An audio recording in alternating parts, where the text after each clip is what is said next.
Ciao a tutti, bentornati sul canale Reset Info. Nel video di oggi vi mostrerò come attivare facilmente il volante riscaldato sulla vostra auto MG. Per prima cosa, quello che dobbiamo fare è andare a assicurarci di essere su questa pagina qui. È molto importante non essere su Apple CarPlay o qualsiasi altra cosa.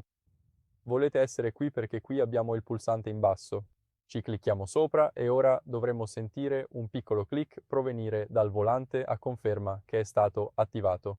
Quindi quando è arancione significa che è acceso e quando lo spegniamo dovremmo anche sentire un click che conferma che è spento. Ecco come potete fare. Grazie per aver guardato. Se vi è piaciuto questo video assicuratevi di lasciare un mi piace, iscrivervi e commentare e ci vediamo al prossimo.